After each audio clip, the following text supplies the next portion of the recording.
এই ভিডিওটা গত সপ্তাহে, কিন্তু আপনাদের সাথে আজকে শেয়ার করছি।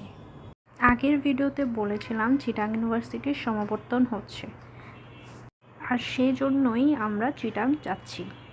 সেদিন অফিসে বলে খুব তাড়াতাড়ি বাসায় চলে এলাম, তাও জ্যামের জন্য 4টা বেজে গেছিলো।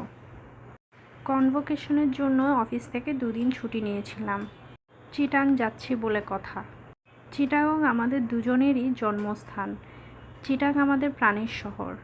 আজকে 2 বছর ধরে আমরা ঢাকায় আছি শুধুমাত্র জব পারপাসে। তাই প্রতিবারই চিটাং যাওয়ার সময় মনের মধ্যে একটা এক্সাইটমেন্ট কাজ করে।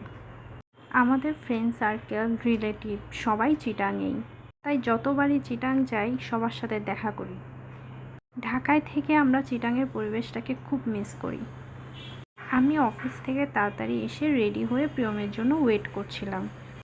সেদিন বাইরে 39 ডিগ্রি সেলসিয়াসের মতো গরম পড়ছিল, তাই চুলগুলো বেঁধে নিলাম আর সিঁদুর দিয়ে নিলাম।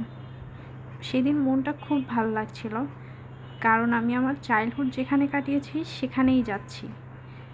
প্রিয়ম আসার পর কিছু ছবি ভিডিও করে বেরিয়ে গেলাম। এই কনভোকেশন নিয়ে আমাদের অনেক প্ল্যান ছিল, তার মধ্যে আমরা দুজনেই আবার চিটাং ইউনিভার্সিটির স্টুডেন্ট ছিলাম, তাই আনন্দটা ডাবল হয়ে গেল। আমরা যখন বেরোচ্ছিলাম তখন 5টা বাজে। খুব জ্যাম ছিল রাস্তায়, তাই আমরা হাতিরঝিলের রাস্তা দিয়ে যাচ্ছিলাম। হাতিরঝিলের রাস্তাতে তেমন একটা জ্যাম থাকে না। এইবার আমরা আরামবাগ থেকে গাড়িতে উঠলাম, কারণ মধ্যবাড্ডার ওইদিকে খুব জ্যাম ছিল। কাউন্টারে গিয়ে যে গাড়িটা বসেছিলাম গাড়ি 7:30 কেটে নিলাম।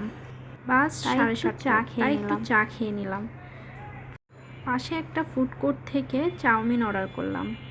কিছুক্ষণ বাইরে দাঁড়িয়েছিলাম। তারপর আমাদের বাস চলে এসেছিল।